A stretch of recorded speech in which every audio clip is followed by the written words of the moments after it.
जी, आपको भी मुबारक हो।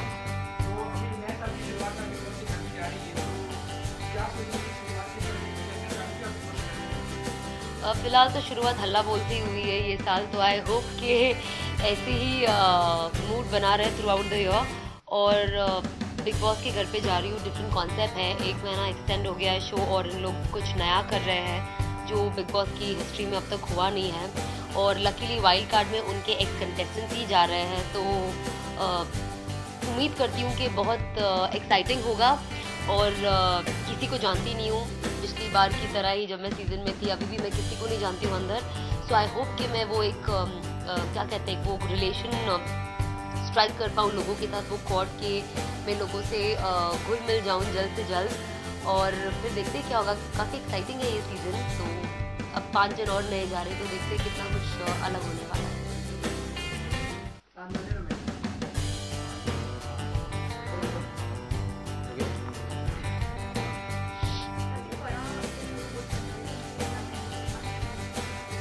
आई थिंक सलमान को हर कोई मिस करने वाला है, क्योंकि हर किसी को बिग बॉस को सलमान के साथ देखने की आदत है। और हम सब कंटेस्टेंट भी उनके साथ ही काफ़ी कंफर्टेबल हो गए। और मेरे लिए ऑफकोर्स बहुत डिफरेंट होगा, क्योंकि सीज़न 6 में एक रैपो बन गया था हमारा उनके साथ। और अब सीज़न 8 में हम एंटर कर रहे हैं और वो एग्जिट कर रहे हैं फ़िलहाल के लिए।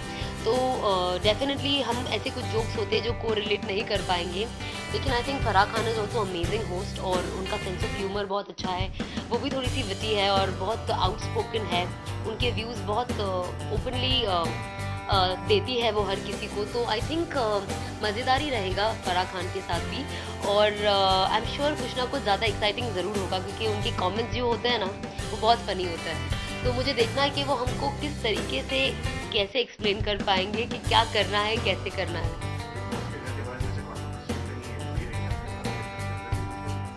ऑनेस्टली स्पीकिंग, कंट्रोवर्सी से मैं 500 कदम दूर भागती हूँ, बट आई थिंक 5000 कदम वो ज़्यादा फास्ट भाग के मेरे पास आती है। बट आई थिंक ये होता ही रहता है, हर किसी के साथ होता है। जस्ट बिकॉज आप कभी पब्लिक फिगर होते हो तो ज़्यादा दिख के आता है, बट कहीं ना कहीं ऐसे छोटे मोटे इश्यूज आई थिंक हर किसी के लाइफ में होते रहते हैं। और अब तो मैंने नई नई चीज़ें बहुत देख ली हूँ बिग बॉस के बाद, कैसे चीज़ें होती है।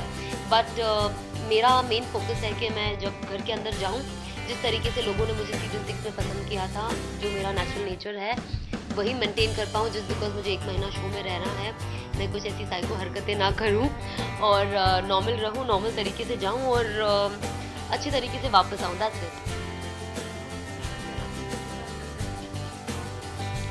फिलहाल तो मैंने स्टेज पे करिश्मा को चैलेंज किया है मेकअप पे। मैं खुद इतना मेकअप करती हूँ, मुझे बहुत फनी लग रहा है। बट आई थिंक बहुत मज़ा आएगा, क्योंकि हम दोनों बड़े मेकअप टाइप पर्सनालिटीज़ है और दोनों को मिरर भी बहुत पसंद है। तो इन अ वे एक कॉमन चीज़ है। बट कंपटीशन का ये लास्ट स्टेज है, और आई डोंट थिंक कि जो भी घर में ऑलरेडी एग्जिस्टिंग मेंबर्स हैं वो हम नए मेंबर्स को बहुत ओपन हार्ट से वेलकम बिल्कुल नहीं करने वाले हैं। शायद स्माइल करेंगे, बट अंदर ही अंदर सोचेंगे हम कितने जल्दी बाहर चले जाए। बट बहुत मज़ा आएगा, क्योंकि जब बिग बॉस का हमेशा जो सेकेंड लास्ट वीक होता है बहुत एक्साइटिंग होता है, क्योंकि उसी टाइम पे जो भी इनका बेस्ट सरप्राइजेस होता है, बेस्ट ट्विस्ट एंड टर्न्स होते हैं, वो हमेशा लास्ट वीकेंड्स पे ही होते हैं। तो वी आर वेरी लकी कि हम ऐसे टाइम पे जा रहे हैं जब एवरी डे हम एक क्वेश्चन मार्क के साथ उठेंगे कि आज क्या होने वाला है। और कंपटीशन बहुत टफ है, ऐसा नहीं है कि कोई वीक लिंक निकल जाएगा। तो अभी इतने सारे टफ कंपेटिटर्स के बीच में जाना और compete करना is gonna be super fun.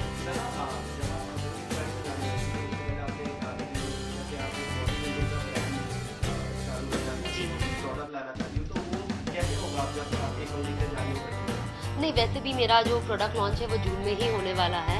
तो आई थिंक इसीलिए मेरे पास काफ़ी टाइम था, तो मैंने सोचा कि खतरों की खिलाड़ी बहुत जल्द शुरू हो रहा था और ऑन एयर फेब से आएगा, और फिर अब ये बिग बॉस से जैन में है, तो फिर इसीलिए तो कोई प्रॉब्लम नहीं है। आई थिंक जून से होगा तो सबको पता चल जाएगा।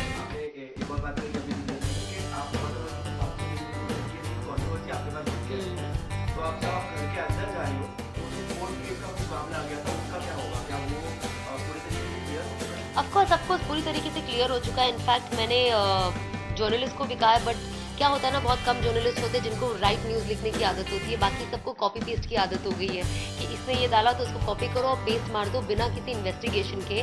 आई थिंक सारे जर्नलिस्ट बहुत बिजी है, तो वो लोग बिल्कुल भी पता नहीं करते कि एक्चुअल स्टोरी क्या है। किसी भी इंसान वो कहता है मैं मीडिया कंसल्टेंट हूँ, उसे मीडिया कंसल्टेंट बना के पेपर में लिख देते हैं। तो आई थिंक जर्नलिज्म मेरे हिसाब से काफ़ी चेंज हो चुका है, अब वो पहले की तरह रहा नहीं है। बट डेफिनेटली कुछ जर्नलिस्ट है जो करेक्ट न्यूज़ छापने में करेक्ट न्यूज़ छापना मानते हैं अपनी टीआरपी के लिए। किसी भी आर्टिस्ट का अगर कुछ भी चीज़ आ गया तो वो छापना ज़रूरी नहीं समझते। I think I really respect वो जर्नलिस्ट लोगों को जो राइट न्यूज़ डालते हैं, क्योंकि आज मेरे साथ जो हुआ है, मैं न्यूज़ पढ़ती हूँ तो मुझे ऐसा क्वेश्चन मार्क आता है कि ये जो हो रहा है ये असली है या ये जर्नलिस्ट ने फिर एक टीआरपी के लिए किया है। अब मेरा ये सारे न्यूज़, शॉकिंग न्यूज़ जो आर्टिस्ट के लिए आते हैं उसमें से विश्वास ही उड़ गया है। बट आई डोंट थिंक कुछ आएगा, क्योंकि जब मेरा केस कोर्ट में प्रेजेंट हुआ है, जज ने खुद अपने हाथों से लिखा है मेरे पेपर पे कि इट्स अ फॉल्सली इम्प्लिकेटेड एक्ट।